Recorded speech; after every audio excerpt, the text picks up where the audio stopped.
Najaribu kukukumbusha katika episodi ya 3 yaliyokuwa yameweza kujili. Kumbuka kwamba Mwamba Yunjay alianza kuyazungumza maneno mengi sana pindi alipokuwa amelewa, akisema kwamba vipi kama siku moja bidada atakuja kubadilika kuwa mwanaume wakati wako kitandani wa kinjinginjingi. Na kama tunavyojua, mlevi akilewa huwa anayatema yote ya moyoni. Basi haya ndo maneno ambayo bidada Jion alikuwa akiyasikia kutoka katika kinywa cha Mwamba, na siku ya leo akaamua kuvunja ukimya kwa kumwambia jamaa kwamba anahitaji waweze kuachana, na akaeleza wazi kabisa kwamba nilijua kubadilika kuwa mwanaume itajitokeza mara moja tu, kisha baada ya hapo nitakaporudi kuwa mwanamke basi sitobadilika tena, lakini nimegundua kwamba ndaendelea kubadilika daima na daima, kwa sihitaji kuwa katika mahusiano na wewe. Na hata ulipokuwa umelewa ulieleza wazi kabisa ndani ya moyo wako ukisema kwamba una wasiwasi siku moja naweza nikabadilika wakati tuko kitandani. Hilo nilielewa kabisa kwamba hujisikii vizuri kuwa na mimi katika jinsia hii ya kiume. Mwamba akawa hana namna yoyote isipokuwa kukubaliana na bidada, lakini akamwambia kabla ya kuachana kwetu naomba tukacheze mchezo mmoja katika game, tafadhali sana. Bidada akawa amekubali, basi wakaelekea kucheza game pamoja. Wakati huo wote Mwamba Yunjay akaanza kumwambia bidada kwamba nitavumilia wewe kubadilika kuwa mwanaume na kuwa kike tena, niko tayari kuvumilia hayo yote, lakini kitu ambacho siwezi kuvumilia ni kuachana na wewe. Na Mwamba akaendelea kumfungukia bidada akisema kwamba bila bidada Jion yeye basi ni mtupu na hana maana kabisa ya kuendelea kuishi katika dunia. Basi baada ya Mwamba kuimba sana, kufunguka kadri anavyoweza, mwisho wa siku bidada Jion akawa amekubali kuendelea kudeti na huyu jamaa katika hali zote, atakapokuwa mwanaume na atakapokuwa mwanamke pia. Basi nyakati za usiku wakati wanarudi nyumbani, kumbuka kwamba kila walipokuwa kirudi nyumbani walikuwa wanapenda sana kukisi, lakini siku ya leo Mwamba Yunjay alimkabidhi bidada Babrish na kumwambia kwamba ulisemaga kwamba kula Babrish kunaongeza confidence, na ni kweli kabisa na mwaikula hizi na nikawa na confidence sana tu. Basi bidada Jian alipoweza kuingia ndani, basi moja kwa moja akaanza kula zile Babrish na akajikuta kweli kabisa anapata confidence. Hasa mapema na alfajiri bidada Jia alikuwa anajiandaa huku akimwambia mdogo wake, nahitaji ujiigizie wewe kama ndo boyfriend wangu kwa sababu kuna jambo la msingi sana nataka tukaliongee kule nyumbani kwetu. Hey dada, yani mimi niwe boyfriend wako? Akasema sio tu boyfriend wangu, unatakiwa yani ucheze kana kwamba wewe utakuja kuwa mkwe wao pia. Bidada hakuwa na namna yoyote, ikabidi kumsikiliza dada yake na moja kwa moja akafunga safari kuelekea huko nyumbani ambako waliweza kutokea. Yani hawa ni wazazi wao. Kwa hapa ni dada na dogo na wameamua kwenda kwa wazazi wao kuwachezea triki eti kana kwamba hawa wana mahusiano. Basi mama yao mzazi baada ya kumuona huyu kijana wa kiume alijikuta ametabasamu kweli na kusema kwamba karibu sana mkwe wangu, karibu sana. Sisi tunakupenda, yani tunakuombea maisha marefu kabisa, lakini pia tutafurahi sana pindi ambapo utatuletea wajukuu.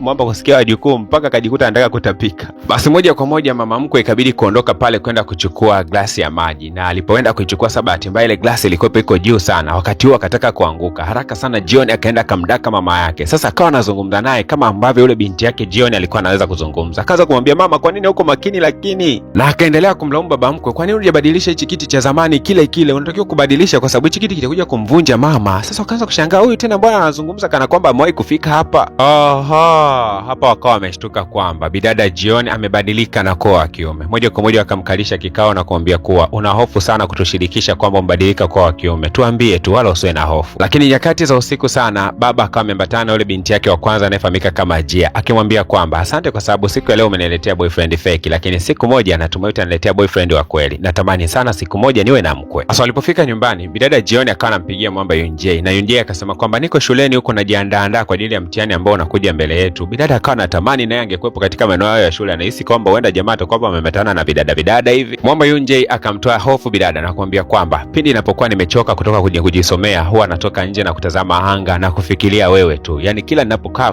kimya basi nakuwa nakufikiria peke yako. Bidada Jion akasikia raha sana kuyasikia yale maneno, lakini kwa bahati iliyo mbaya bidada minjuu kama kawaida, jamani njoo bana kipindi kinaendelea huku. Basi bidada hii kitu ilimchoma sana ndani ya mtima wake. Hasa bana siku ya leo Mwamba Yunjay alikuwa amepanga kwenda kumtembelea bidada akiwa na rafiki yake ambaye anafahamika kama Meniang. Sasa akamwambia bidada atoe kila kitu ambacho kinaonyesha kwamba yeye ni wa kike ili abakize vitu vyote vinavyoonyesha kwamba yeye ni wa kiume, ili asije akashtukiwa kwa kwamba yeye anabadilikaga kwa wa kiume na wa kike. Kweli kabisa bidada alipambana kusafisha mazingira na kubadilisha kila kitu pale, lakini kwa dakika kadhaa mbele akaonekana Mwamba Yunjay akiwa ameambatana na Mwamba Meniang, wametembelea bidada hapa. Hasa Meniang huyu ana genetics fulani za ajabu, yani kama anapendaga wanaume hivi, akamkumbatia sana bidada Jion. Sasa hiki kitu Yunjay alipoweza kuona akawa anamtoa bana, hebu acha bana, inatosha kumkumbatia mwanaume mwenzio huyo. Kumbuka kinamna fulani hivi bidada kuna baadhi ya vitu alikuwa amevisahau vya kike, kwa ikabidi Mwamba Yunjay kuanza kujiongeza na kuweza kuviziba, mfano kama picha wakiwa wapenda nao. Basi kana namna hiyo hapo. Mwisho wa siku bidada Jion akaamua kuandaa msosi kwa ajili ya wageni. Basi namna alivyokuwa akiandaa msosi ikawa inamkumbusha Mwamba Yunjay kipindi cha zamani bidada alipokuwa na muonekano wa kike kabisa. Hasa baada ya msosi kukamilika bana, wakaketi mezani na kuanza kujipatia msosi. Kitu cha ajabu ni kwamba huyu Meniang akaanza kusema kwamba yani wewe Jion ndio kila kitu ambavyo mimi navipendaga, yani wewe ndio vitu vyangu. Sasa hii kitu kabaki inamshangaza sana Yunjei na kusema kwamba wewe ni mwanaume mwenzio, acha upumbavu. Wakati huo mazungumzo yanaendelea, basi moja kwa moja bidada Ji alikuwa ametimba katika maeneo haya. Bidada Jioni akamkimbilia dada yake na kwenda kumkumbatia kwa muda mrefu sana. Basi wakaketi kwa pamoja wao na wakaanza kupiga gambe sana tu. Sasa Mwamba Miniang, kumbuka kwamba huyu jamaa anapendaga wanaume, yani ndio tabia yake iko hivyo hivyo tu yani. Mwisho wa siku bana, baada ya kulewa akaanza kumkumbatia bidada Jioni na kuanza kumwambia nakupenda, unajua wewe. Haya maneno anayoyaongea Mwamba Yunjei anamuumiza sana kwa sababu huyo ni mpenzi wake, lakini mwisho wa siku bana, katika michezo hivi, kwa bahati mbaya mmoja kama mwagikiwa na tomato na kwa mwingine alikuwa ni bidada Jioni. Moja kwa moja ikabidi kuingia katika chumba cha siri kwenda kubadilisha nguo. Lakini sasa mdogo wa Mwamba Yunjei naye alikuwa mitaa hiyo hiyo. Alipoweza kumkuta Mwamba Jioni kifua chake namna kilivyokuwa, akasema wao jamani, wewe mkaka una kifua kizuri, unapiga gym yani kama DJ Po hivi. Sasa Mwamba Jioni hajashtuka ni kwa nini huyu bidada anabaki anamshangaa. Ikabidi kumwambia wewe unashangaa kitu gani? Akawa amemfuata kwa karibu kidogo. Sasa Yunjei akawa amekuja mitaa ya bafuni kuja kukagua nini ambacho kinaendelea. Kwa bahati mbaya anakuta sasa mdogo wake wa kike ameshikamana na huyu Mwamba Jioni ambaye ndio mpenzi wake. Wameshikana katika hali ya ukaribu kidogo. Akabaki anashangaa, ina maana jamaa Jioni likiwa li mwanaume linaweza likala mdogo wangu? Mwamba Jioni amejificha huko kwa namna alivyoweza kukutwa akiwa ameshikana na bidada, ilikuwa ni jambo la aibu kidogo. Lakini Mwamba pia akamtazama mdogo wake, akagundua kabidada haka kashampenda Mwamba Jioni. Sasa waliporudi katika meza ya chakula ikawa ni kuagana tu kwamba kila mmoja aweze kuelekea nyumbani. Lakini bidada yule akasema kwamba mimi ndalala hapa leo kwa Mwamba Jioni. Sasa kaka mtu akawa anashangaa, yani ulale hapa kwa watu? Kaka mtu sasa anashindwa kumkataza na kumwambia kwamba wewe unalalaje kwa mwanaume? Ni kweli jamaa ana muonekano wa kiume, lakini huyu jamaa ni wa kike. Sasa akawa anawaza kwamba mdogo wangu atakuja kulala hapa, nini kitatokea nyakati za usiku, alafu leo nimekuta katika pozi baya sana. Kaka mtu haamini kabisa kwamba leo mdogo wake anakwenda kutolewa kitu fulani. Sasa itakuwaje jamani? Na huku mdogo mtu ndio huyo anakaribishwa magetoni. Jamaa moja kwa moja akatandika kitandani, lakini pia akatandika sehemu ya chini ambayo yeye ndio atakwenda kulala. Nyakati za usiku sasa bidada anatetemeka sana. Mwamba akawa amemfuata bidada mpaka kitandani, akamsogelea kwa ujirani sana. Bidada akajua jamaa anataka kumkiss, kumbe jamaa anamtoa miwani. Lakini Mwamba Jioni namna alivyokuwa akimfuata bidada, namna alivyokuwa anasogeleana naye kwa ujirani kidogo, hii hali ikamsababisha bidada kwa mapigo yake ya moyo kuongezeka sana tu. Sasa tujajiuliza, je, ni kwamba Jioni anahisia na kaka bidada au imekuwaje? Hatukuoneshwa nini kilijili nyakati zote hizo za usiku. Kesho yake alfajiri bana, bidada Minju kama kawaida. Kumbuka kwamba anashindaga jirani sana na Mwamba Yunjei, kitu ambacho kinamtiaga wivu sana huyu bidada Jioni. Sasa bidada Jioni leo akawa anamngangania jamaa na kusema kwamba hivyo bidada Minju, kwani kila wakati uko jirani sana na huyu Yunjei? Basi bana, hiyo siku nzima ikawa ni siku ya vituko, wote wanamngangania mtu mmoja. Sasa mbaya zaidi ni kwamba huyu mmoja ni wa kiume ila anamngangania mwanaume mwenzie. Sasa imekaje?